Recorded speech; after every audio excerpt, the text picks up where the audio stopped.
Our brothers, the Taliban, we won't comment on them from a political point of view, because that's not the nature of our talk today. But let us comment on them for an accomplishment that they and only they were able to do in the modern world.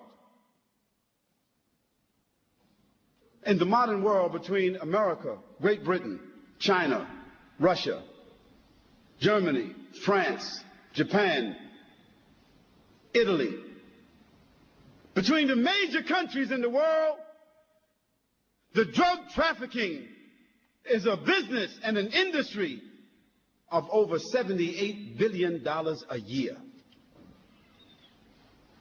$78 billion a year. Can you imagine what kind of industry it is? And can you imagine the tragedy, the disparagement, the disease that drugs have brought in the modern world as a result of this industry? Yet, all of these sophisticated countries have found no solution for the drug problem. In fact, they have chosen to benefit, profit, and regulate the drug traffic because they are unable to stop it. Yet, consider this. The Taliban in Afghanistan became an official government after the defeat of the Russians. And at that time, Afghanistan was the major theater, corridor in the world for drugs. 61% of all of the heroin of the world was produced between Afghanistan and China.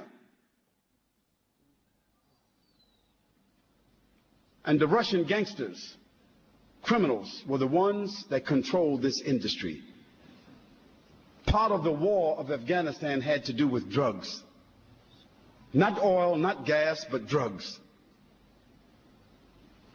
When the government of Russia was defeated and pushed out of Afghanistan, Afghanistan became immersed in civil war. We know that, isn't it? Civil war. That civil war had two sides.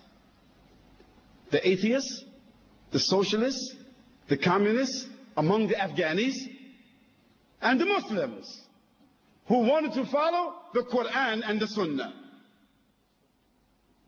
The North, the Northern Alliance, who themselves were related to the Russian gangsters, who were mostly Muslims who had adopted socialism, atheism, who themselves were criminals. They wanted to continue the enterprise of drugs after the Russians moved out. They wanted to continue the industry of prostitution, gambling, all of this here. And the Muslims said, no, we won't continue that. We want to establish Islam.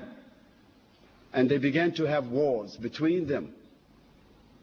One of the groups that were insisting upon the Quran and the Sunnah were called the students.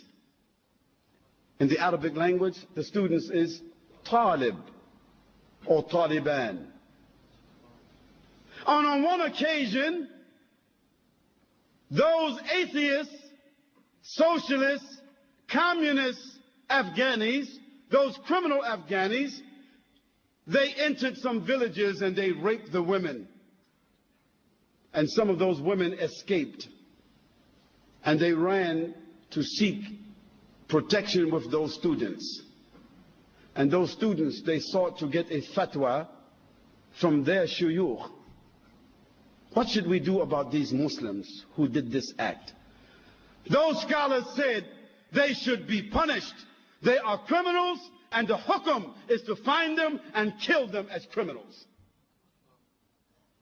Those students then took their weapons and gathered themselves together as a group and called themselves the Taliban, and they began to seek the honor of those women who were raped. And they went from village to village, town to town, until in a 2-year period of time, they conquered all of Afghanistan. 2 years. They conquered all of Afghanistan except only 19%. 80% of Afghanistan they conquered in 2 years. Who were they? They did not have sophistication. They were walking, riding donkeys and horses, fighting on foot, fighting for the honor of their women, for the honor of their country, for the honor of Islam. And in 2 years' time, they subdued the entire country. Of course, they were not sophisticated in their knowledge. They did not have universities. They did not have institutions. Even in most of Afghanistan, there was not a standing hospital. But they established what they called the Islamic Emirate of Afghanistan. The only standing Islamic Emirate in the world at that time. Yes, they were ragtag. They were not sophisticated. But they had honor and love for Allah subhanahu wa ta'ala inside their hearts. And we don't know, as Muslims, we don't know any connection with the Taliban to September the 11th. Let's be clear about that. We don't know, we don't have any evidence or any proof that they had any connection to that, except that they would not give up their brother, Osama bin Laden. We don't make any comments about what happened because we don't know. But we don't indict people without evidence. And we certainly don't indict a country because someone is living there whom someone else feels is indicted. But let me get back to the issue. Afghanistan came under the rule of the Taliban, and they were faced with a challenge. What are they going to do with the drug industry which they found in Afghanistan? The Taliban made a decision. From a point of honor, from a point of morality, a point of dignity and decency, from a point of Sharia, they could not support and allow drug trafficking to exist in Afghanistan. So what did they do? They began to punish those who held drugs, those who sold drugs, and they began to imprison those that used drugs. Then they gave an option to the farmers who were the growers of poppies in Afghanistan, the major crops for drugs, isn't it? They told them, we will give you the land where you are growing the poppies. You take the land, but you must grow another crop. You must grow a different crop. But if you don't grow another crop, then we will bury you on that land. That's the only option they gave them. In a year and a half after the fatwa came about this issue, a year and a half, the drug trafficking and the growing of drugs and the manufacturing of drugs in Afghanistan was 3%. How did an unsophisticated group of students, without government, without sophisticated institutions,